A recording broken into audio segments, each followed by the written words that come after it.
Cullen live in 1 minute.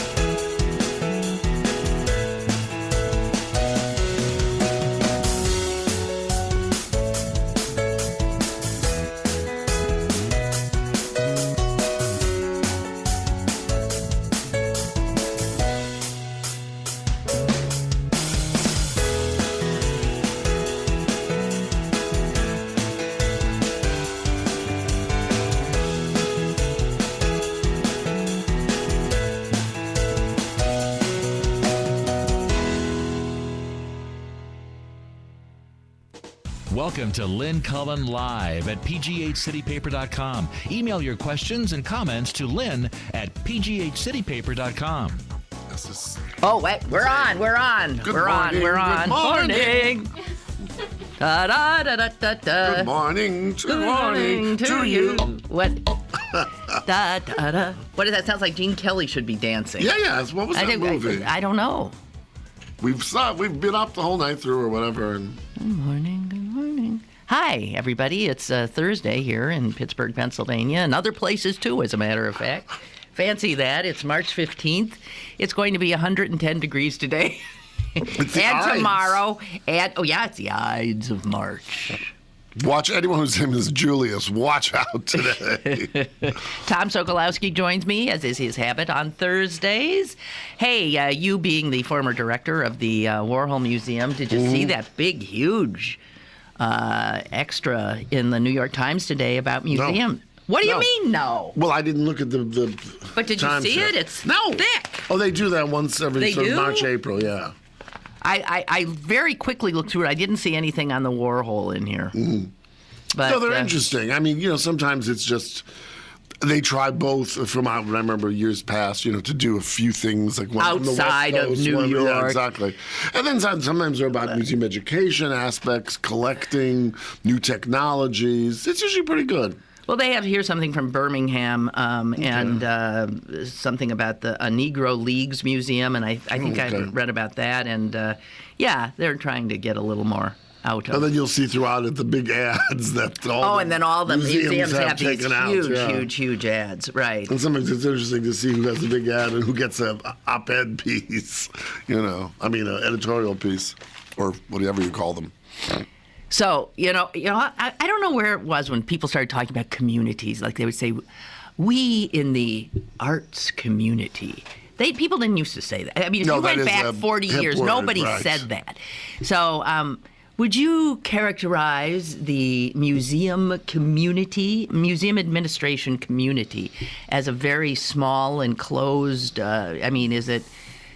Well, I think it's like anything else, like the legal community, etc. The people at the very top are very effete and very elitist. I mean, it's very funny when I remember this organization that I belonged to called the Association of Art Museum Directors. And it was 200 of the museum directors, usually with the largest budgets in the country.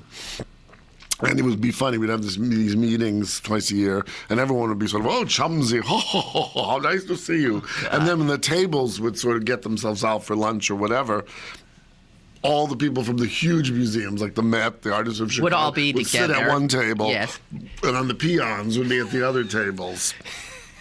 And So the problem was if you were somewhere in the middle, which would, and I actually had one guy say to me, I really should be at that other table. He was slumming. He was slumming. Well, to that's sit what. with No, and he you? was like, are you the token? Oh God, it sounds awful. Well, it really is. And then there were lovely. What wonderful percentage people. of the guys at that? First of all, what percentage are men? And then Well, more what men percentage than are gay women. men? Actually, not that many. I shouldn't say not that many. Not as many as, let's say, gay people who run galleries, commercial galleries. Yeah, very much less so. Partly because I think the traditional museum expert, of some years past was not someone like me. It was someone who usually grew up in some level of privilege, usually WASP, Yes. And who grew up with art. But more than that, that's one thing. But it was also people who could fit in with the right kind of people. Yeah, exactly. And Tom Sokolowski from some place in the Midwest would certainly not be. Who ate pierogi on a... Oh, my God. Yeah. Well, remember, I told a story on the show once when Mrs. Obama was here. We were talking about democratization of art, and she said that. And I said, Mrs. Obama, 10 years ago, you wouldn't have had your job. 25 years ago, I wouldn't have mine. That's right. And 40 years ago, both our people would have been cleaning this museum. And she said, you're right. And that really was it. That's it. And yet it's still interesting because there have been a couple of juicy jobs that have just been filled in the last 3-4 months. Big museums, big paychecks, etc. And it's interesting. In 3 of those cases, they all pick the sort of the same to the old manor people. born. Really, all of them. Yeah.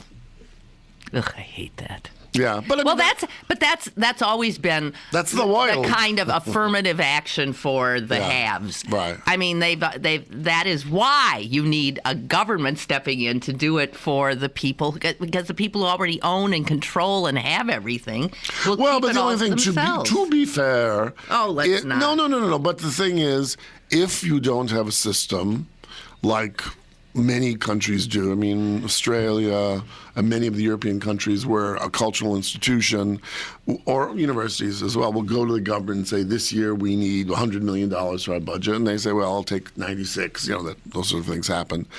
If it's about fundraising, you usually give money, unless you're a rare breed, to someone like yourself from your community who shares your values. And since that is the way budgets are balanced, then you get someone in who's going to be accepted at the front door, who is going to pick up his teacup the proper way, or so thought to do so.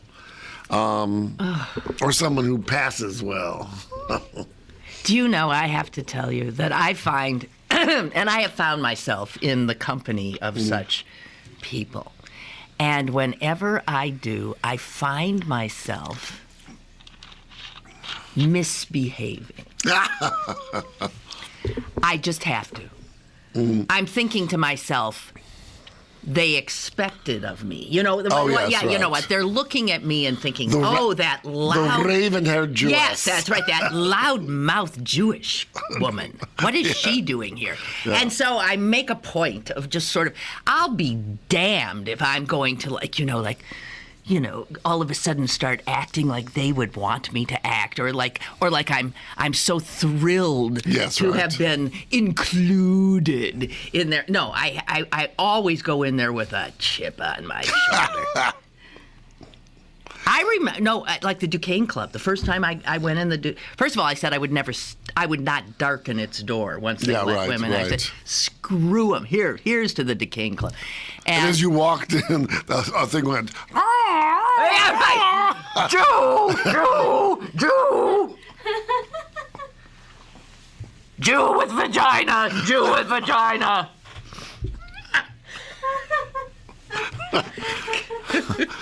But it's probably true. Well, yes, it's true. So I cannot tell. I cannot tell a lot. I cannot tell what I did the first time I was there.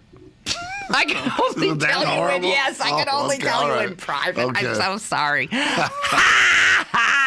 I got news for you, Duquesne Club. Yeah, really. I have such animus. You cannot imagine. I don't want them to think for a minute that I am grateful to have been included. Well, luckily, I think those sorts of things are. Oh, you think they're going? Well, they're very much alive. They're very much alive, but I think they're getting watered down. Yes, that they are. I mean, people have to die. You have to generations have to die. Sure. But there'll always be some who hold on. No, it's true, because it's sort of to the manor born. The manor born, and they're being born in the manor all the time still. Mm-hmm. And as we look at it, we know that the rich are sort of pulling away. It's not that rich. It's not the necessarily the waspy rich. Mm-hmm. Now we have the nouveau. Yes, rich. Right. with their little, gated It's very funny. communities in there. For a friend who's married a British fellow and has lived in London now for 30-some years, and has children, whatever, who are grown. And she always loves it because in England, where everyone, it's always sub rosa. They don't say, how rich are you? They say, where does your husband buy his shoes? Yeah, that's a dead giveaway. A bespoke shop on German Street, or at not Fortnum and Mason's, that's food. But anyway, I can't think of a department store. Harrods. Harrods. Oh, even that's pretty swanky. Or the other one is, where do children go to school? No, that's always it. But that's it here. That's true. When people say, and where's your son going to college? I'm like, my answer to much of it is, I just want to say, F you.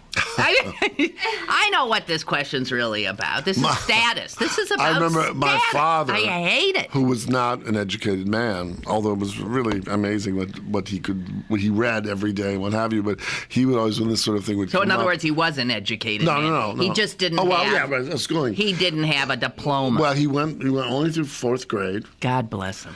But he could. I remember before he died, he once made a pun on a French word. I was so shocked.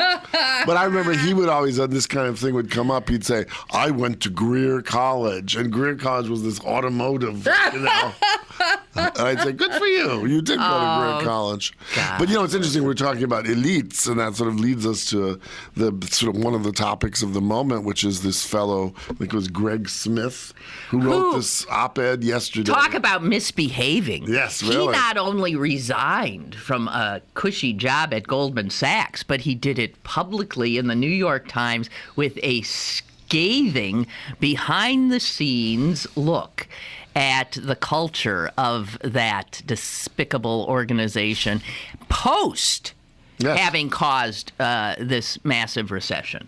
Well, and it's not just that, but it goes back even to 1987. I mean, with that crash, one remembers Wall Street, the movie, and greed is good. Gordon Gekko, as we were talking about just a bit earlier. And it's been interesting, but there's so many people. I mean, all of the letters today of the New York Times, which is so rare, are about this. That's right. People either now, on one side, you have people saying, I worked for Goldman Sachs for 35 years. They're wonderful people. Yes, why? exactly. They bought my daughter's Girl Scout cookies.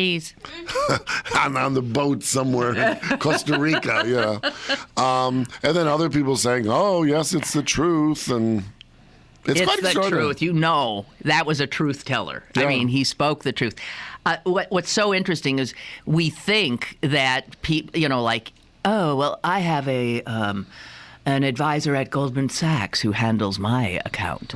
And what he told everybody with an advisor at Goldman Sachs who handles their millions is what they think of you. Oh, yeah, they would say, they put it down. That bobblehead Jew just called me. Can you believe how stupid and vulgar she is? Yeah, really. And I just sold 150 shares to her. They give you advice that lines their pocket, not yours. Right. They don't. It is just a despicable culture and should be illegal. What's interesting is, that's legal? This is legal? Well, sure it is. They write the rules. Well, it goes on further than not just to the investment firms, but to the banks. I mean, all those all banks, of it. For example, that got TARP money 2 years ago, whatever it was, and this was money to help, give the economy a kind of goose, and rather than use that to help people who were having a hard time paying their mortgages and were getting foreclosed, basically these banks bought other banks, so it made their shareholders,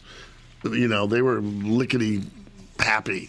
But it did not help the economy, and that was the whole reason that all that money was given out. Disgusting. You know what? I have to tell you, I started reading his piece that was in yesterday's paper, and I did not talk about it yesterday because I couldn't get through it. I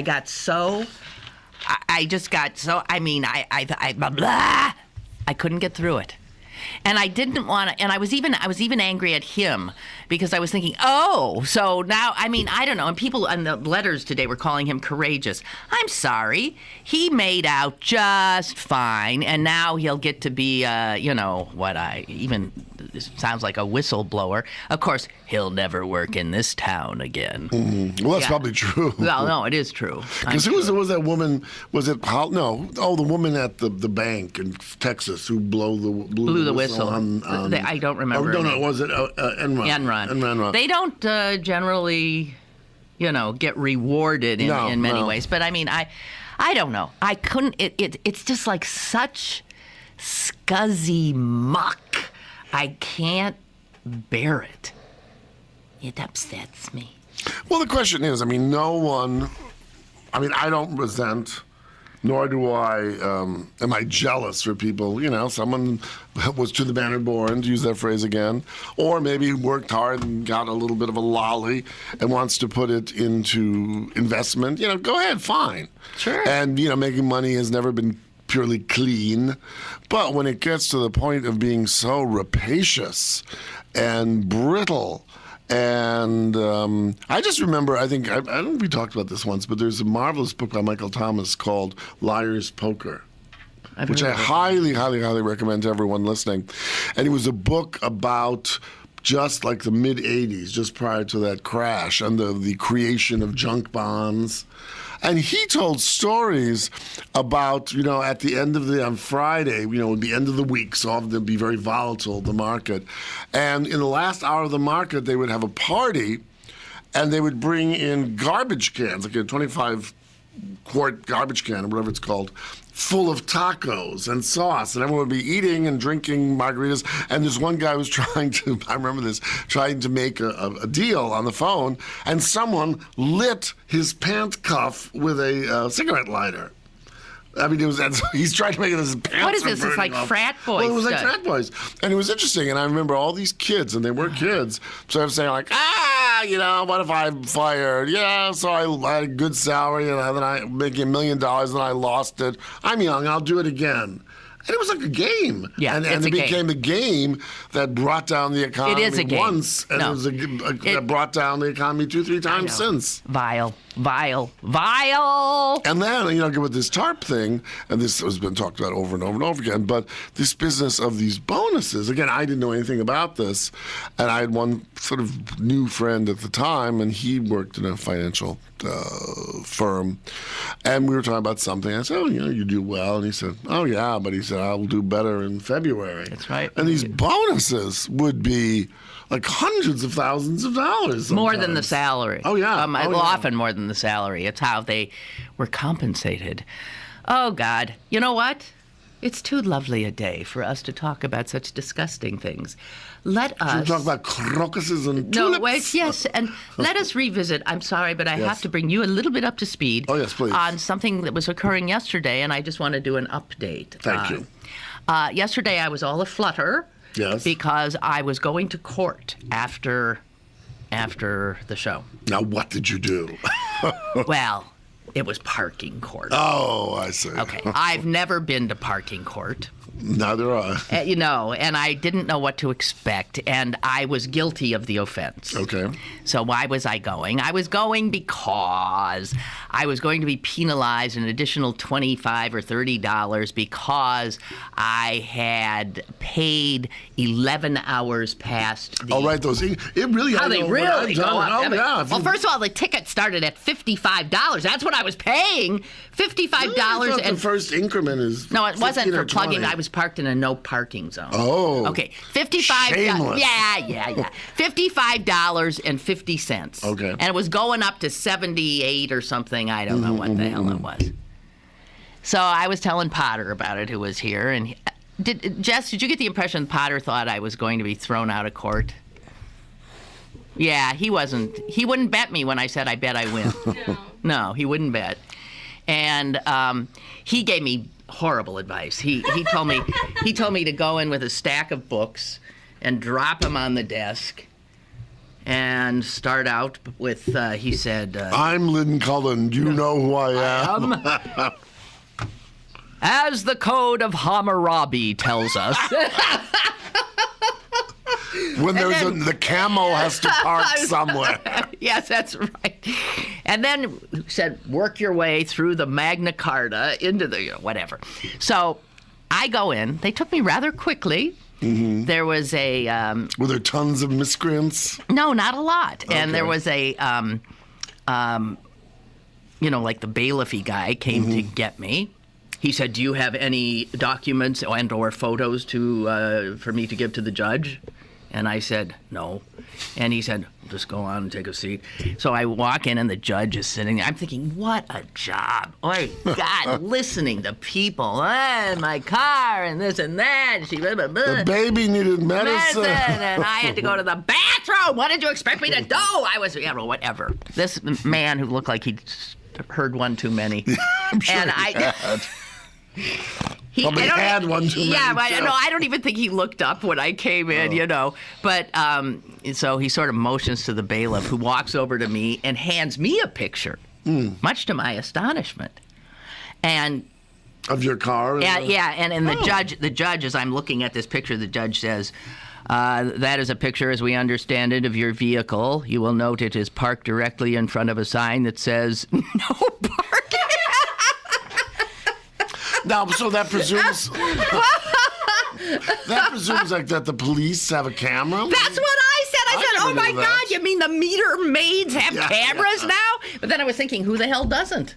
Well, everybody walks around with their true. phones. So now they not only ticket you, I guess, they take a picture. Well, in that case, you could say, but if you're right in the judge was saying, "What the hell are you doing here?" I mean, there you got you dead to rights. And I said, I do not disavow the picture is correct.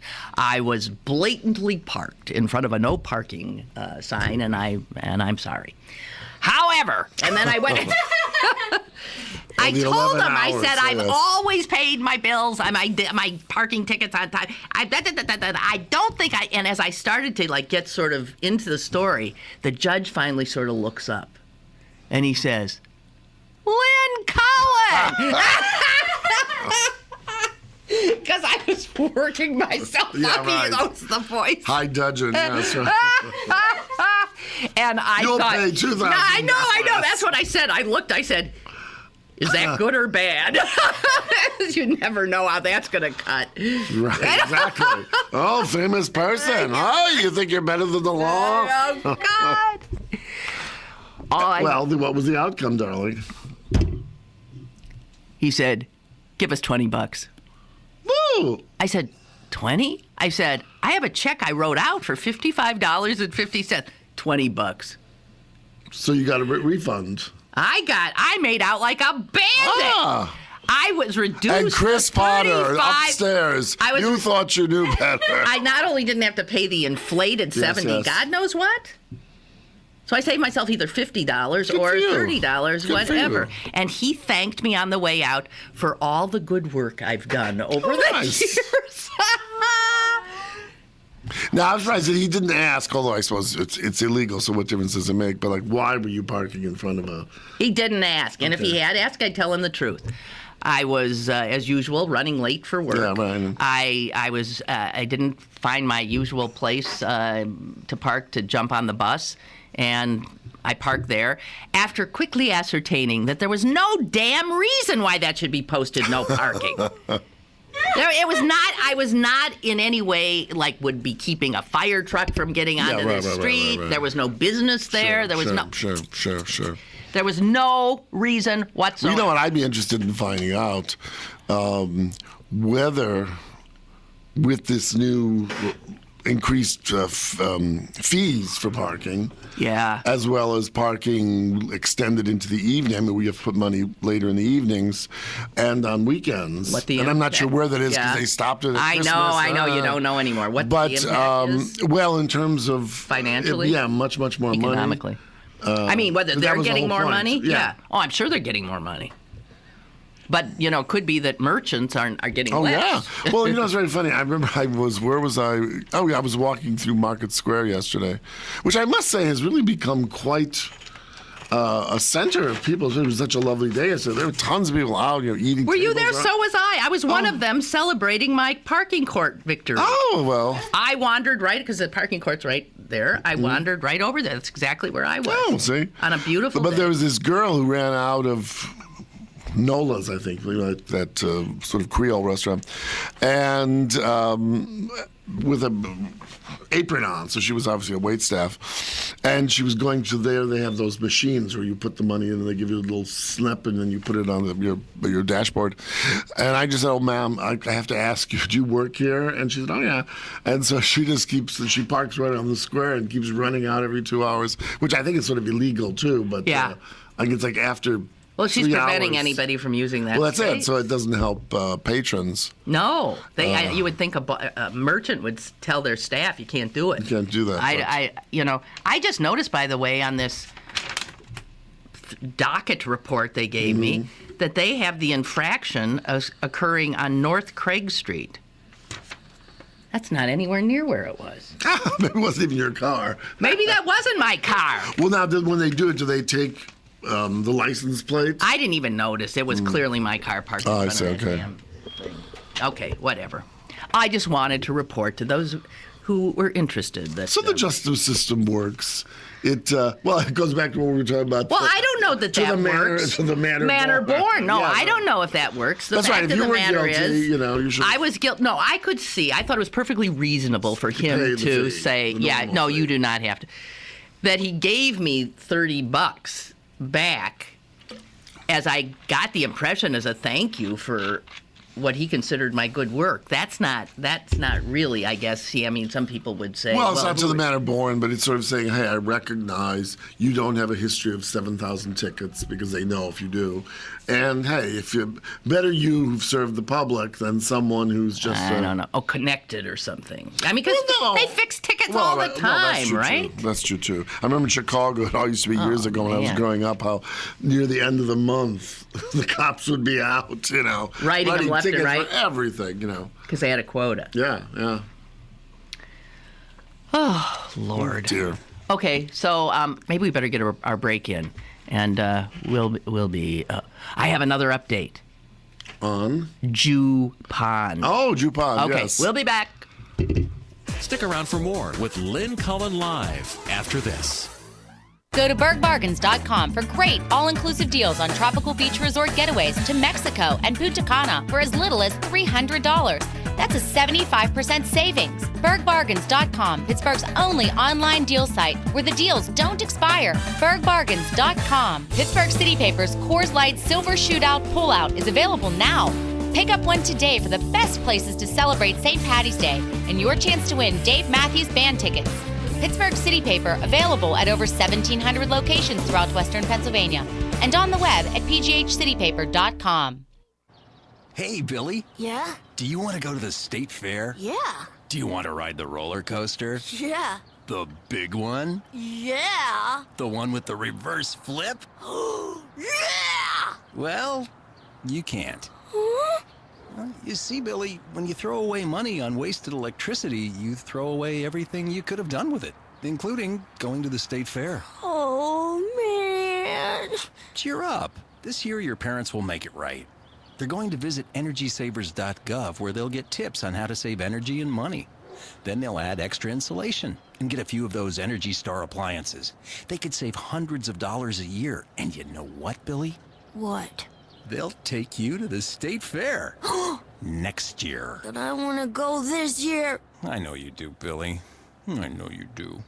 Saving energy saves you money. Learn more at EnergySavers.gov. Brought to you by the U.S. Department of Energy and the Ad Council. You're listening to Lynn Cullen live at pghcitypaper.com. Once again, here's Lynn Cullen. All right, here we are. Tom Sokolowski back with me too. Jupon, yeah, and I want to thank Paul for sending me this update that he saw. So remember, there was this town, Mont Vernon, and I'm not saying that with a Pittsburgh accent. Yeah. That's just Mont. It's the French pronunciation. yes. Mont Vernon. Vernon, New Hampshire, where it turns out there's a pond called Jew Pond. Mm-hmm. And it was called Jew Pond because two Jews came to town in the 20s. Two Jews walk into a bar two in Jews Vermont. walked into this bar in Vermont in New Hampshire in the 20s, and there were no Jews in this town, and they bought this hotel that was there. that had not allowed Jews to stay, and which I always love. I mean, I love stuff like that, right? You don't want Jews to stay? Fine, we'll buy it. So they bought it, and we'll invite all the Machatonim. Yeah, and they invited the Machatonim, the family, the Mishpacha. Mishpacha. Now, what's the difference between Machatonim I don't know. Mishpacha? It just occurred to me. I don't know. Maybe Mishpacha is like a whole group, and Machatonim is literally blood. I don't know. I shouldn't. We don't know. Is there any Yiddish speaker out there? The difference between Mishpacha and Machatonim. Jess? You work in Squirrel Hill, shouldn't you? That's right, exactly. Shouldn't you know? I use them. So I would use them interchangeably, so I don't know that there's a difference. But no, just because I would do that doesn't mean anything. No, but they're two different words. Okay, you should, yes. So, could you know the difference between a kreplock and a knish? No. I'm not. I get mixed up with those too. How about a kishki? Throw a kishki in there. No, kishki, knish. No, well, kishki is like a sausage. Is it? Yeah. I don't know. I don't know if made it's from like stuff. nasty parts, and barley and things. And a knish is like a pastry with cheese or whatever. Did you ever hear about the time I made sausage? No. Is this going to be equal to the story about Chuckles? Yes, it is. Oh, really? Oh, never mind. We can't. Well, I used to, as a TV reporter, I used to do these jobs. So I don't know, went off to some little town somewhere where there was a family that had been making sausage forever and selling it. And they made the real deal. So, you would take, it's just unbelievable. There were like just tons and tons of these white entrails, right? Intestine. And you would loop one of them onto a spigot from, and the ground meat would come in. And in order to keep, you had to keep a shape. Yeah. You had to keep and twist the lengths as you got it. And twist. Well, how, if it's being spewed into this casing to make the shape, imagine what your hand has to be doing. Your right hand is holding this. Yeah, that's right. And your left hand is holding this. And your right hand just gets it. Yeah, You're like, I mean, you are so busy. You are,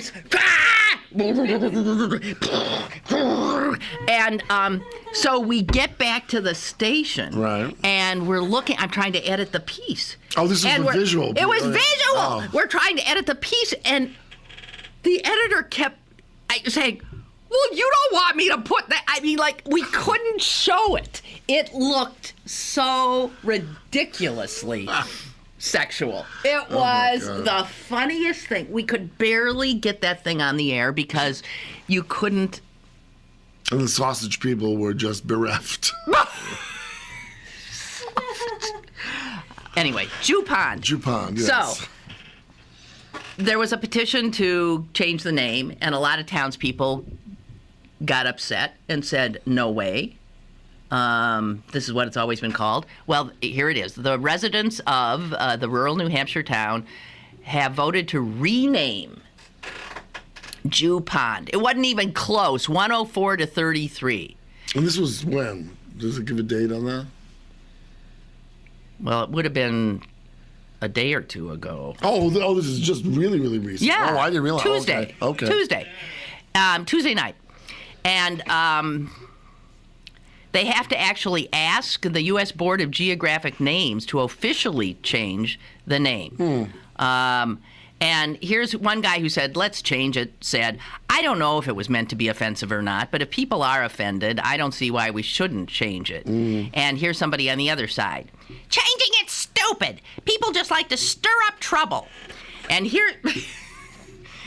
then here is somebody else. Much ado about nothing. It's too bad it's gotten to be such an issue. It's the Jew's pond. It was the new man in town.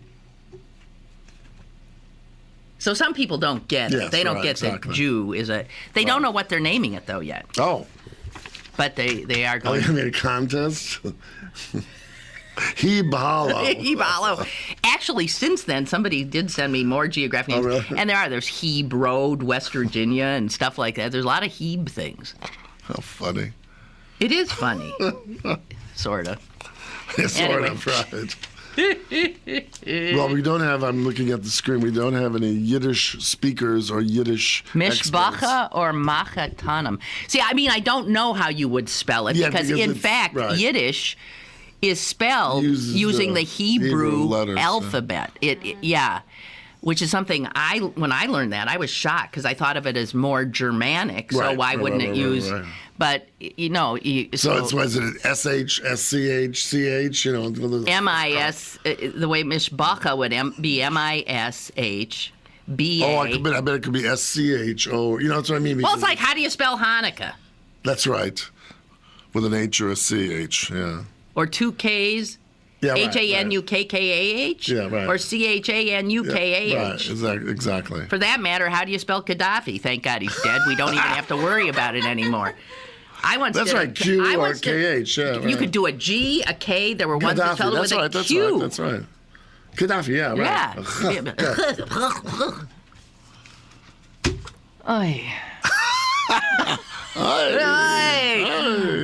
Yeah. Anyway. So what have we morphed into now? God knows. Maybe we should just call it quits.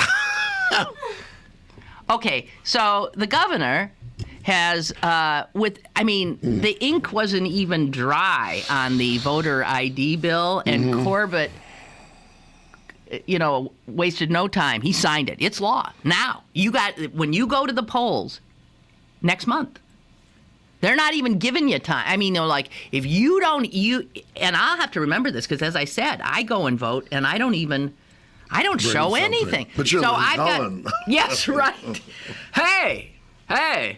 No, but I bet they can't let me vote unless I show them. Well, it's going to be interesting, as we've talked about this in terms of those very Jim Cracker, sharp polling judges, whether they're going to remember to ask. But here's what I want. Yeah, and you said that was off air because I said, come to think, who is going to man the polls in another 20 years? What is the average age of the poll 75. watchers where you vote? 75, easily. So we've got one sort of young man. I think of him as a young man. He's probably 55. Otherwise, it's old women, right? Who's going to man the polls? Or maybe you just use your ID card and you put it in and it says, "Oh yes, hello, Lynn Cullen." You stick they do one of those eyeball recognition things. Right. But here, you know what's odd about this ID stuff is this comes at the same time that most states, as opposed to this one, have so relaxed the rules for voting prior to an election and voting by mail and voting, all kinds of different ways. Well, where's the security there and the possibility for fraud? Right, exactly. So here's something that I find interesting. And the more I thought about it, I thought, okay, so there's this great need, the feeling goes, on the part of the Republican legislature and the governor, that this was a terrible problem that obviously needed immediate attention prior to this election. Never mind that under the old system, the one I've lived with all my voting life and you've lived with and Jess has lived with, Richard Nixon was elected. Ronald Reagan was elected. Two Bushes and a Clinton was thrown in there, and a Carter. The fact is that Republicans, I mean, they have never been stymied. No, they've taken over state legislatures in this period with these awful voting loopholes that apparently allow Democrats to vote 500,000 times. So you take something that has worked for generations and in which all of these presidencies have somehow come through, no problem, asked, isn't it interesting that all of a sudden we're falling all over ourselves, so many Republicans, to get this so-called problem under control when we have a black president seeking re-election? That's the only thing that's different. I'm trying to think what's different. Well, if you had not been able to elect Republicans, I can see where they might be thinking that. Right, Something's up here and we got to right. fix this. Right. These Democrats are stealing elections. Sure. But that's not the case. No. Republicans are winning hand over fist, left and right, all the time. Right. All of a sudden, a black Democrat gets elected. And these guys... An elite black Democrat. And a snob black Democrat who looks down his noses at you, doesn't know his place. And who's not really American, and who's a Muslim. Now we've got a problem that needs an immediate fix. We know it's So interesting. what else could it be? Well, it's interesting. Someone on that same line, there was something, and I clipped it out, I don't know, in the middle of the week, and I thought I have to bring this up with Lynn, and I didn't remember this, but the point was, this piece was the Times, I can't remember, but anyway, no, I think Wall Street Journal. They were talking about the fact of when Governor Romney, the other governor, the governor said of he was Michigan. brainwashed. No. Oh, what? But that he was a Mormon, and that when he And was no one running, said no boo. one said boo. That is true. And now, No one said boo. All of a sudden, religion is rearing. Well, because that was before these crazed evangelicals and Right. right-wingers took over the Republican Party. Right. I don't remember. I remember very much. I was very sort of politically active as a young person. I remember very much. I actually had to write a paper or something arguing for George Romney's, election. And Which one was that? What year? when would that have been? Early 60s? Was it that early? It was a long time ago. Oh, that's right. Because didn't he win it? No. Oh, was that the same election when it was? I don't remember. I can never. They all. The guy from Arizona. Udall. No. What? The one who. What? 1966? 1966. Okay, well that makes sense. But yeah, what's his name? The guy who they had that wonderful ad that Johnson did of the little girl. Oh, counting- Goldwater. Barry Goldwater. Yeah. Yeah. So, where were we saying? Oh, just about all these discriminatory things that are. Yeah, this religion crap wasn't part of the discussion. It's interesting. It's depressing. It's just. Well, it's depressing because it seems like, as in we look back at history, you're talking about the Hammurabi. I mean, it's cyclical. It keeps coming around again. Well, I think what we figured out. I think we did. We were talking about this last week. It's really been a blink of an eye that all of this social change has occurred. It has occurred in our lifetime. The social change that totally upended gender roles. That's a huge... No, true, exactly. I have often said that's as huge a revolution, Oh, yeah. a worldwide revolution, as anything Sure. that has ever happened in human history. And 'cause it's young. It's still, No, and that's it's it, still that's it. obviously, it's not that we're going back. It's that a whole bunch of people who were on the other side of that revolution are still alive. Right. And they've taught their children that this was all wrong. And so there's still this unbelievable resistance to women's liberation and even the civil rights actions that were taken. The upending of white power and also, white male power. And also the fact of, forget in our country for Western Europe, but just the numbers around the world proportionally where women are in a subsidiary role. Exactly. And those countries just for, heaven knows, the populations are growing like amazing. There was just something the other day about I guess Japan is the population that has the least. No, it's an aging. It's such an aging and people country. aren't having children because it's too expensive in the room. Right. But these other countries, Russia's not having children either. No. So I mean, in the Islamic world, in some aspects of the Hispanic Breeding and Asian like world, rabbits. right? And they're all sort of. I'll tell you who's having children and what's scary about it. The people having children are fundamentalists. Yes, no, it's true. Fundamentalist Muslims, fundamentalist Jews, fundamentalist Christians. Those are the people. And the secularists, or the more secularized, even if they are religious, are not. Are not. So who's gonna? If you look demographically, then toward the future, So you can say maybe it will get rolled back. Maybe women will get stuck back in. You know, it'd be a great T-shirt. Fundamentalist equals, with the sign, is sort of like horny. Well, they don't believe in birth control. Yeah. And so. Well, and the business of to be fecund, to use the biblical word. That's right. To populate the earth. And that women, because their role is to birth and then rear children, maybe the more this is sobering. The fact that we, on our side, are not having children anywhere near the rate of the conservative fundamentalist types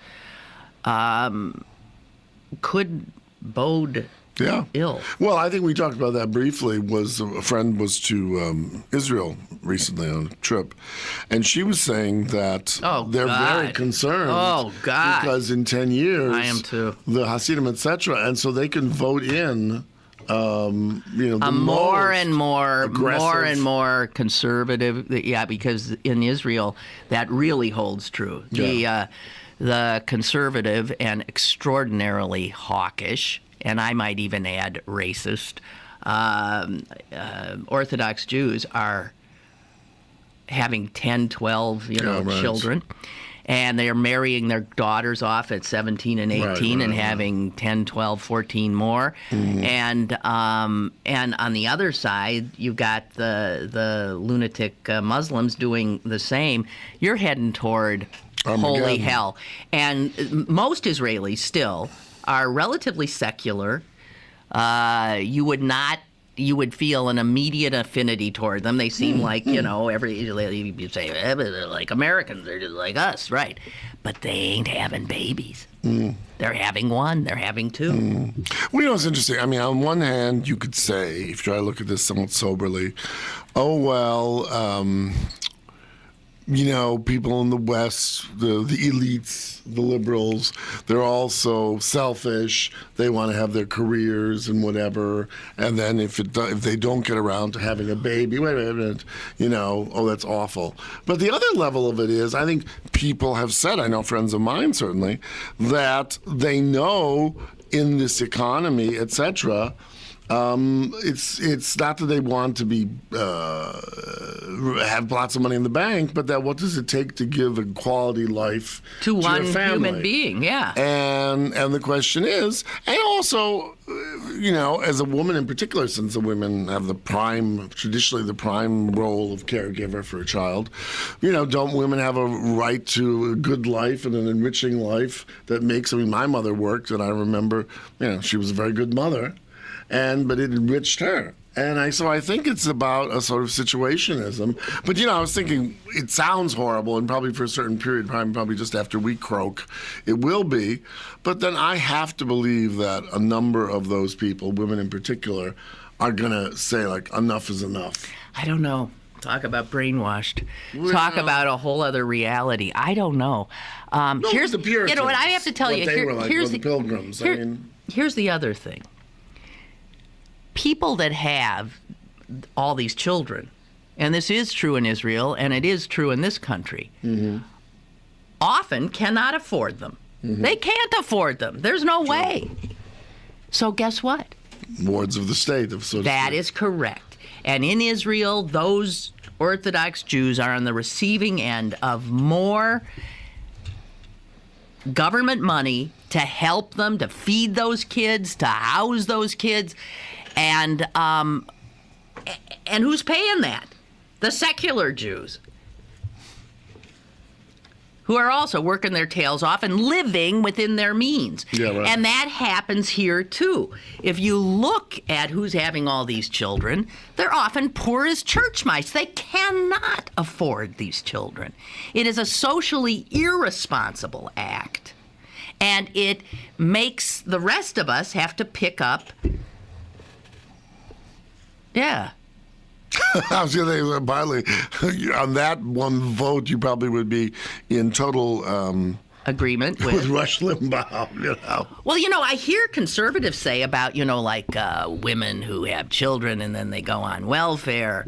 If you don't have the money to do it, then, don't have the kid. Well, there's something to that. I'm not going to disagree with that. I absolutely agree with that. It's just being it's irresponsible. Responsible. It's like. But that goes for all the other, it goes, and no matter what your politics or your socioeconomic status or whatever, you have to be a millionaire to give 11 children a good life. Right, exactly. Or you gotta, rely on an awful lot of other people's largesse. Right.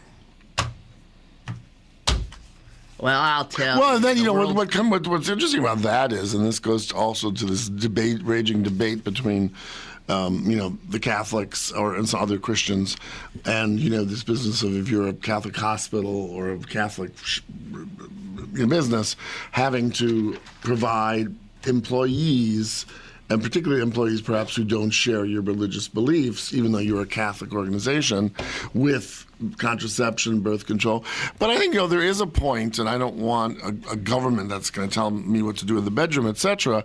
But I think there is a point to say, if you're going to take all this money and you're not being responsible, we have some say about it. And I think the worst side of that, obviously, is when people are talking about, enforced sterilization, which has happened in places, over the years. I think in Australia they sterilized Aboriginal people for a good number of years. Yeah. Now, one doesn't want that, but on the same level, Well, if you keep talking like that, you're going to end up in the wrong camp. Yeah, really. Well, but I it think, shows how we're responsible. We're not talking about like dumb or stupid or lazy or oversexed. I'm not even worrying like that, but responsible both to yourself and to your children, and then to your country and your countrymen. Of course, you meant country women too, didn't you? No, I used men in the old-fashioned sense as the only. What would you call? There's probably a etymological word for that, like when you use man to refer to like mankind. Yeah, sexist. No, I mean, it's just the way the language is. I don't know. Because it wasn't the new it was thing. Always the masculine that was considered the universal. But I hated it. I know when people would do this, would just drive me up the wall when they'd put like she, S/he. I know. It gets a little much. On the other hand, again, if you don't push back a little bit at that language. Language is powerful. No, it is. I agree with that. Language creates ideas and images. Sure. Well, interesting on that level, there is someone I know who was for 4 years in the Middle East, in the Emirates, doing art advisement. And I saw his wife at something in New York, and they had been in the East Coast before that. And I said, how do you like it? And she sort of looked at me, and she said, it's horrible. My husband gets to travel, but, I don't. But she said, we don't have a terribly social life, but my husband, because he's quite close to the sheikha, the female sheikh in Qatar, gets invited to social things, and she said, I'm never invited because there are events just for men. And in that society, that's it. And, you don't break that thing. Why should she come if no other women come? And so, there's all of that. I can't even. Yeah. Okay. So, here's a little piece from the New York Times. We have time? Give it to me. Oh, yes. Okay, the Democrats want to renew the Violence Against Women Act. Violence Against Women Act. Who would be against such an act? Cretins. Republicans. Same thing. Same thing, yeah. Violence Against Women Act, which first passed in 1994 with broad bipartisan support, because 94 Republicans hadn't quite gone off the deep end. But now, they're off. So renewal of this faces stiff opposition. And The Republicans are freaked because the Democrats are trying to put more people under this umbrella, including, and here's same-sex couples, to be on the receiving end of funds or programming or whatever, that if you have a violent, domestic situation, it shouldn't matter if that's a man, a woman, two women, two men. It doesn't matter. So that's what Democrats are saying. And, of course, I would agree. Yeah, you would course, agree. yeah. Well, of course, Republicans don't. No, of course not. And also, the bill as rewritten would also allow immigrants to have women immigrants to have some ability to access these programs as well, and or to grant women who are undocumented here, to give them temporary visas that would allow them to maybe escape whatever abusive situation they're in. And, of course, the Republicans are against that.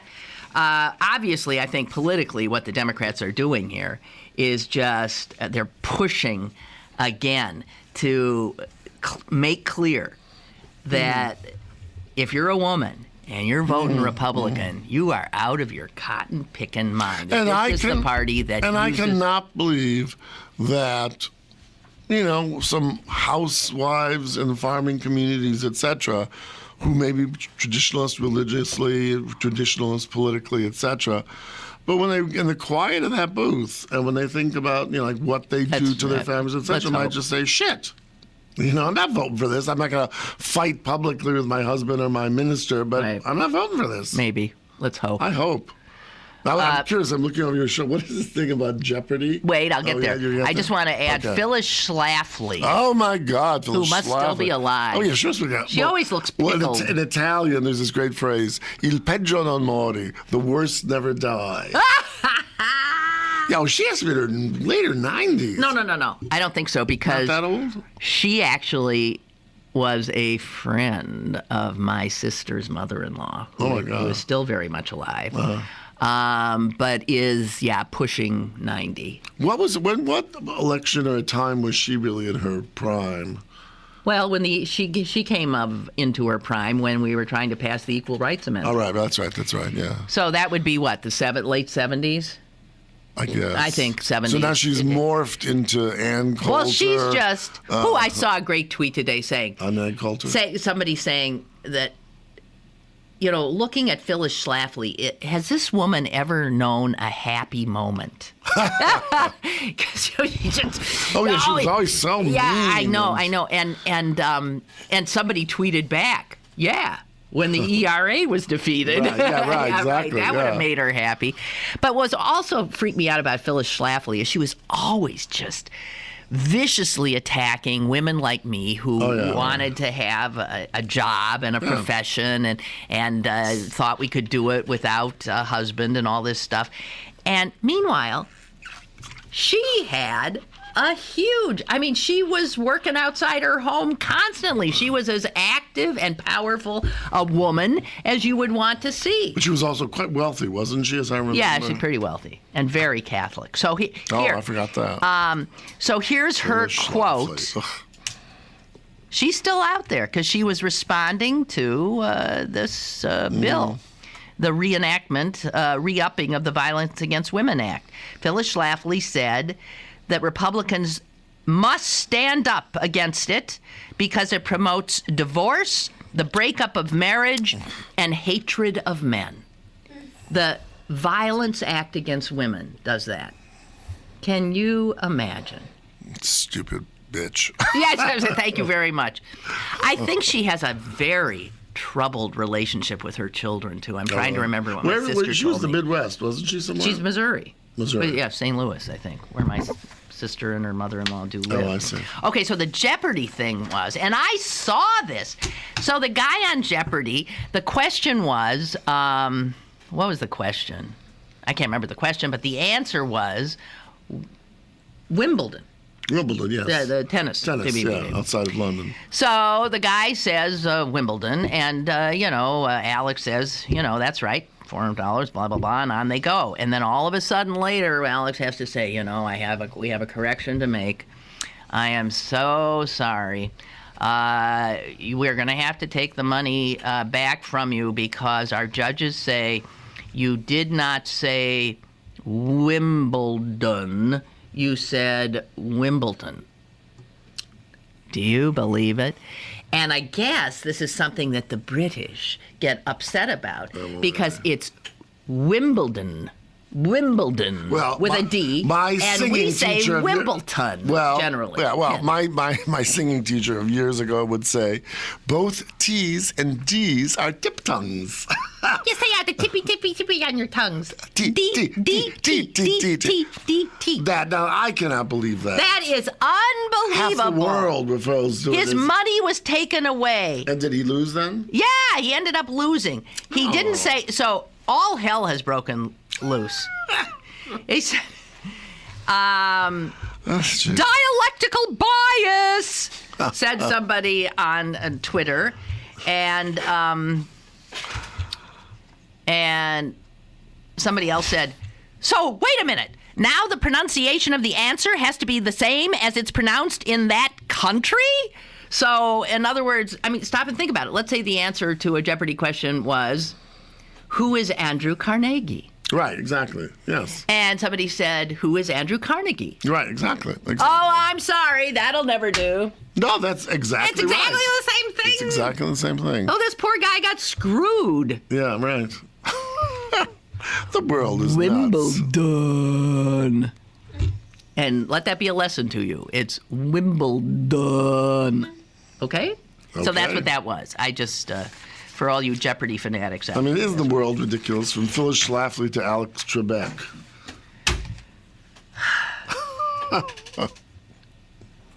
Well, yeah. Well, I hope. Is the sun ever going to come out today? I hope so. It was a little sunnier than it is now. Did you see what the forecast is for the next 5 days? Middle 70s. It's upper 70s. Is it upper? It's upper. It's too 78, early. 78, 78. And I have to tell you, you have to go to the bathroom? No. Oh, I thought...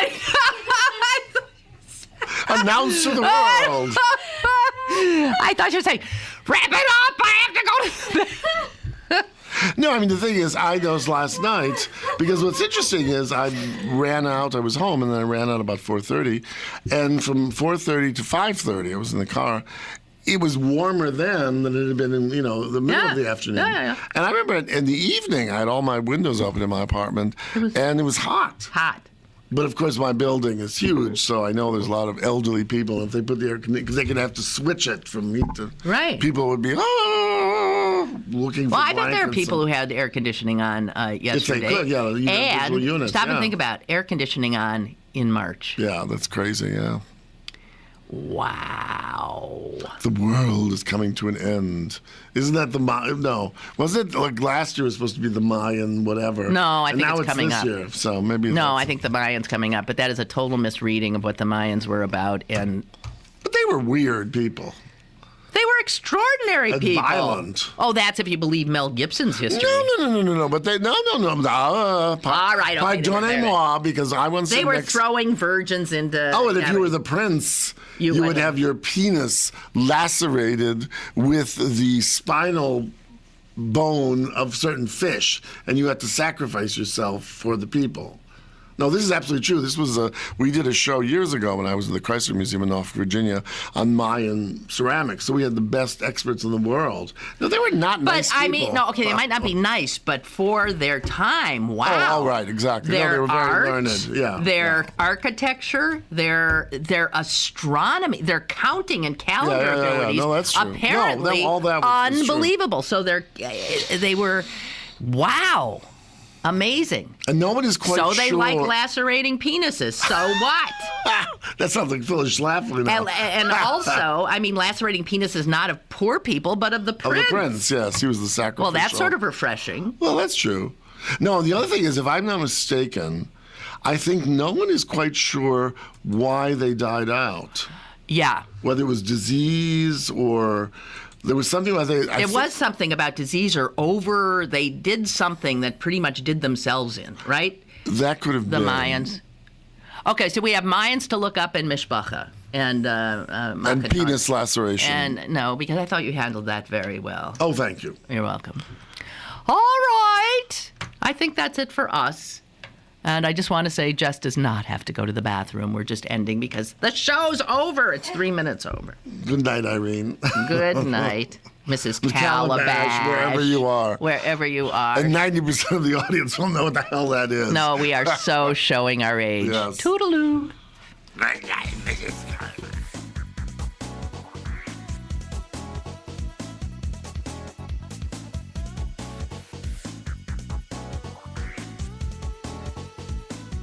Lynn Cullen Live, Monday through Friday from 10 a.m. to 11 a.m. and archived at pghcitypaper.com. The opinions expressed on Lynn Cullen Live are those of the host and do not necessarily reflect the viewpoints of Pittsburgh City Paper, Steel City Media, and its advertisers.